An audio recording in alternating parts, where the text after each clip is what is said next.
Mələkdir. Soyadım isə Hüseynovadır. 18 nömrəli məktəbin 2B sinif şagirdiyəm. Zəhmət olmasa özünüzü təqdim edin.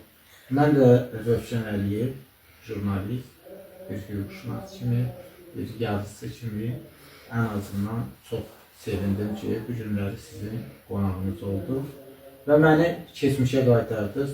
Mən də eyni ilə sizin yaşda olarkən şagird idim və beləncə o zaman məktəbdə artıq divar qazetimiz var idi və beləncə ən azından müsahibələr götürürdük. Çox məmnunam ki, sizin qonağınızam. Buyurun. Hansı bölgədənsiniz? Zəhmət olmasa deyin.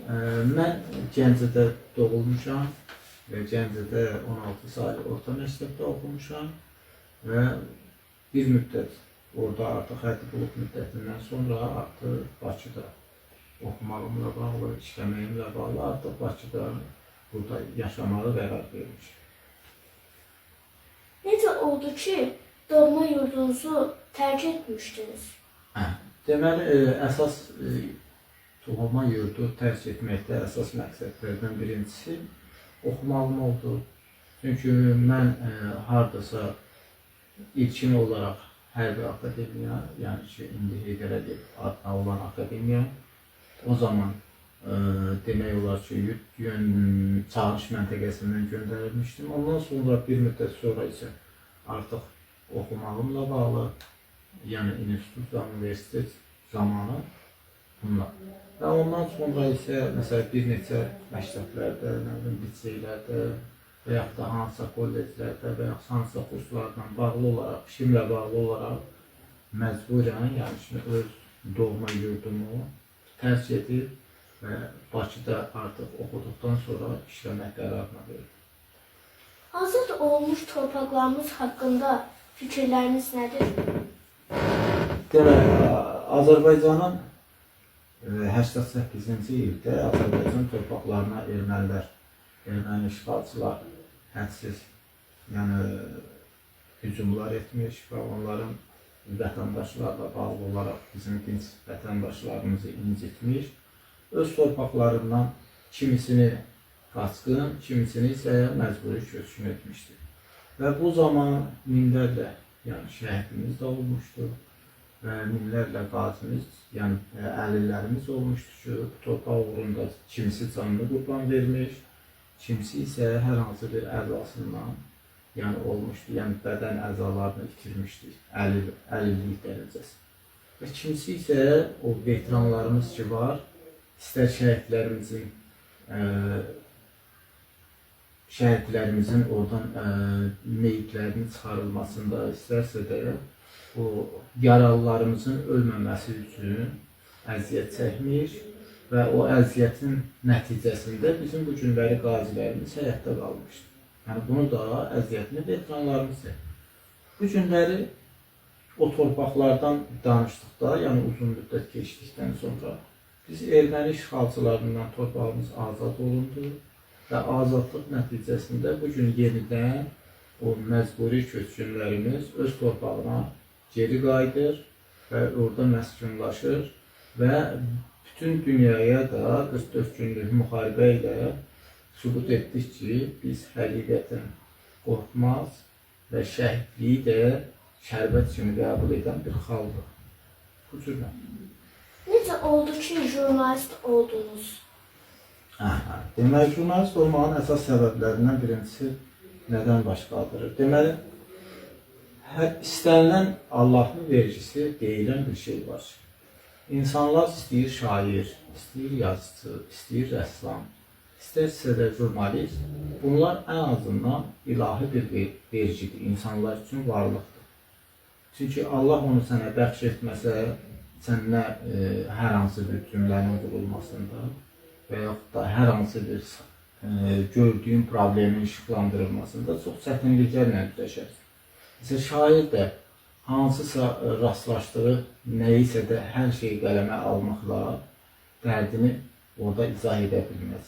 Çünki o şair öz şeirində özü yaşamalıdır. Necə ki, vəkil, hüquqşünas bir başqasının həyatını yaşamasa onu müdafiə edə bilməz. şair də o şeiri, o kəlməni yaşamasa, mümkün deyil ki, hər hansı bir hekayəni yazsın, yazıcı, şair şeirini yazsın, rəssam hansısa tablonu çəksin və jurnalist isə istər məqalənin yəni ki, başa gəlməsində, məqalə yazmasında. Çünki, məsələn, jurnalistlər bir neçə hissəyə bölünür. Jurnalistlər var ki, məsələn, istər-istəməz bədii sahələrə əsas üstünlük verir. Jurnalistlər var, tənqidi sahəyə üstünlük verir. Çünki jurnalistika fəaliyyətində ilkin olan şərt insanların hər hansı bir şikayətləri əsnasında ola bilsin yanaşmalar var və gündəlik xəbər yanaşmaları var. Yəni ki, şikayətlərin araşdırılması, araşdırıcı jurnalist deyilir. Və jurnalist də var ki, adi köşə yazısıdır. Yəni ki, bir küncündə xırda bir başlıqla gündəlik məlumatlar götürür.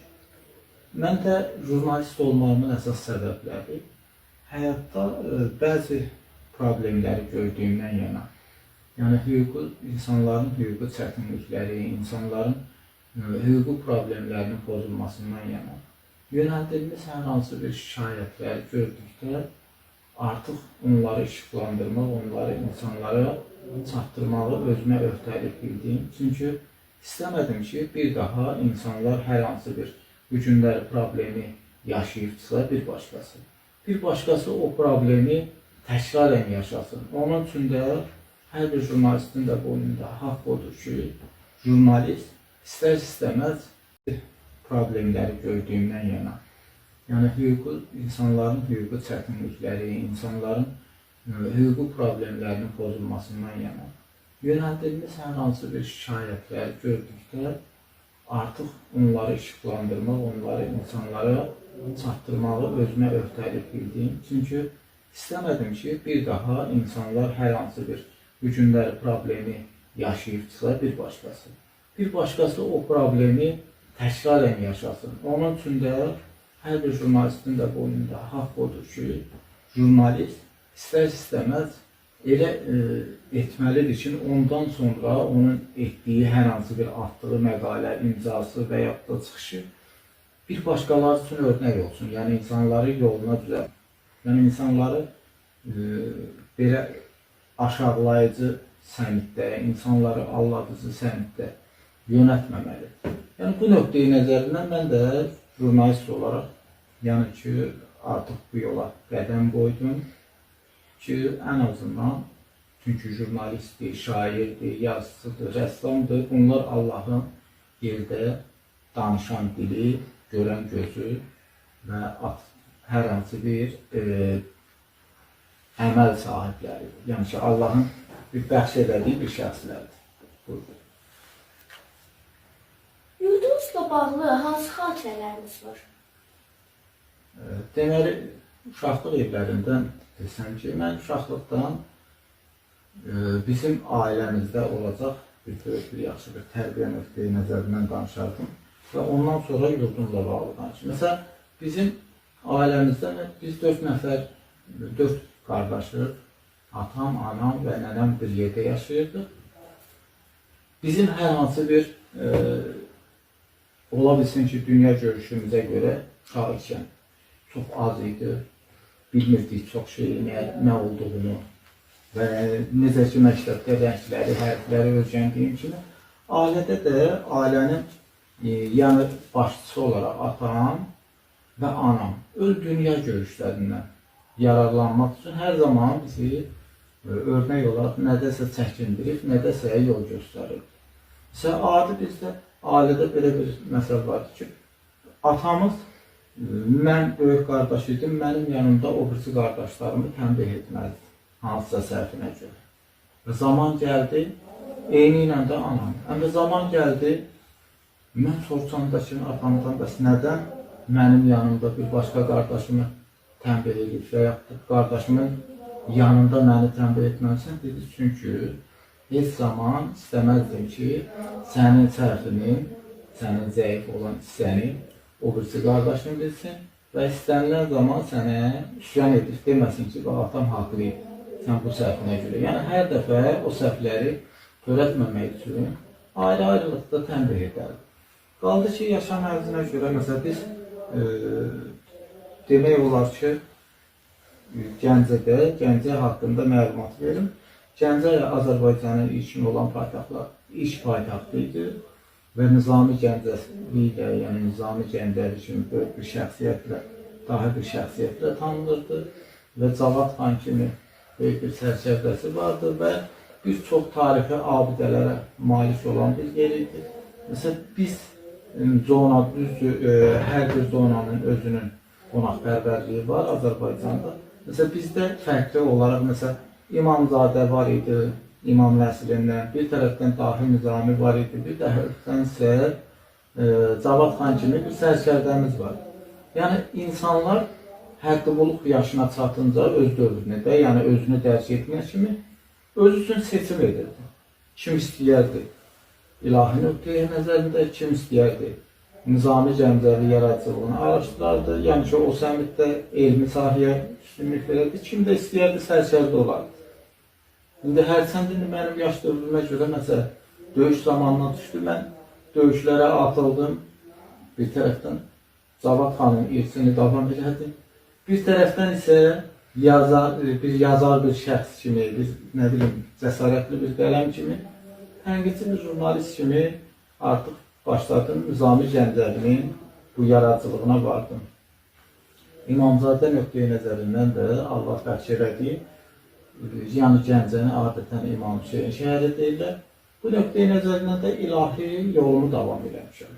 Yəni üçünü birində tamamladım. Bu da mənim uşaqlıq xatirələrim oldu Gəncədə. Oxudum, yaxşı ziyalılarla tanış oldum, siyasətçilərlə tanış oldum, dindarlarla tanış oldum, şairlərlə, jurnalistlərlə hər bir sahədə. Və ən əsası bu günləri də Allahın sahəsində özüm öyrəndiklərimi və bildiklərimi evlatlarıma və yaxud da dostlarıma, yaxınlarıma, əzizlərimə tövsiyə edirəm. Bu gün də çox şadam ki, böyük, yəni ki, məni keçmişə qaytarmaq üçün böyük bir yaradıcılığın sahəsində, sizin yaradıcılığınız sahəsində. Bu günləri mən sizin qonağınızam və öz keçmişi xatirələrimi silsilə olaraq çalışıram ki, çatdıram. Yəni ki, fikrimdə çalışıram ki, çatdıra bilim ki, ən azından izləyicilərimiz də, siz də, yəni ki, biləsiniz ki, mən yaradıcılığımla necə qələm qoydum və necə yaşadım və hansı yolları keçərək artıq gəlib bu hissədə dayandım. Buyurun. Bəs sizin yurdunuzda başqa hansı tarixi abidələr var idi? Deməli, bizim tarixi abidələrdən ən öndə, məsələn, Cavad xan dediyim sərkərdə kimi özünün bir neçə hansı ki, orada özünün müdafiə xətləri, orada məsələn, ən azından Gəncə darvazası olması, Gəncə qalasının olması, İmamzadə bir ziyarətgah olaraq İmamzadə türbəsi, Cömərd Qəssəb türbəsi, ondan Məsədi Gəncəvinin, yəni ki, orada yaşaması, əlavə olaraq Nizami Gəncəvinin ev muzeyi, ondan Çökək hamam deyilən bir hamam var ki, Şam işığından orada, yəni zamanına görə fəaliyyət göstərir və Şah Abbas məscidi və Gəncənin məscidlərlə baxmayaraq ki, 7 kilometr uzağı şəhərin o başı olar, həm də məscidləri hədsiz çoxdur. Yəni Gəncə məscidləri çoxdur. Gəncə məhəllələri çoxdur. Məsələn, Gəncədə hər bir məhəllə, necə ki, Dədə Qorqud öz zamanındakı deyirdi ki, hər bir şəxsin özünün iradəsinə görə ona ad verərdilər. Gəncədə də hər bir məhəllənin özünün fəaliyyət növünə görə. Məsələn, şah söyənlər deyirlər. Yəni, şaha üsyan edən hansı ki, olub bir məhəllə, onlar şahı qəbul etmirmiş. Məsələn, onlar şah söyənlər bir zaman gəldikdən sonra oranı şah söyənlər eləmişdilər. Məsələn, Gəncə ilə bağlı ilkin olaraq, Gəncə Nizami Gəncəvidən öncə öz əsərlərində göstərir ki, Gəncənin Kəpəzin kölgəsi Gəncəni vururdu. Yəni, Gəncə ilk öncə Kəpəzin ətrafında yerləşmişdi. Zəlzələdən sonra artıq Gəncə gəlib göstərilən hansı ki, indiki deyilir, Küştəpələr deyiləcək bir hissə var. Ora və bir müddətdən sonra Nizaminin məqbərəsinin yanına və 3-cü səfər 7 kilometr Gəncəyə artıq içəri, indiki Gəncəyə. Yəni ki, o səmtə çəkilib. Belə Gəncə haqqında çox xatirələr, Gəncənin küçələrindən dedim, hər birisi öz fəaliyyətinə görə. Yəni kimisinə mövcülər deyirdilər, atçılar deyirdilər, nə bilim, şahsevənlər deyirdilər, bağmanlar deyirdilər. Ondan sonra Kələmlik deyiləcək, hansı ki o zonada Kələmlik, Takışlaq deyiləcək bir məhəlləsi vardı. Beləncə, Eminbəyli, nə bilim, Qaraçılar, hərəsinin öz zonasına görə, yəni ki, adlandırırdılar ki, hə, bu hissədə kimlər yaşayır. Yəni, buna görə bilmirdik. Belə, çox danışırıq. Sağ olun. Bu məlumatlara görə sizə təşəkkür edirəm. Evet, mən sizə təşəkkür edirəm ki, siz baxmayaraq ki, artıq 2-ci sinifdə oxuyursunuz. Böyük, demək olar ki, hardasa da yaşınızın az olmasına baxmayaraq, böyük bir suallarla, yəni ki, mənə verdiyiniz suallarla böyük bir sirri aşkar etdik və həm sizin özünüzün istedadınızı aşkara çıxartdıq ki, bu günləri siz həqiqətən gözəl aparıcı olaraq, gözəl bir bacarıqan və gözəl bir natiq olaraq da gözəl nitqə, yəni ki, sahib olan bir şəxs olasınız və gələcəkdə də Azərbaycanımızı şərəflə təmsil edəcəksiniz, istər elmi sahədə, istərsə də bacarığınızla. Çox sağ olun, diqqətinizə də görə minnətdaram. Təşəkkür. Sağ olun. Çox sağ olun.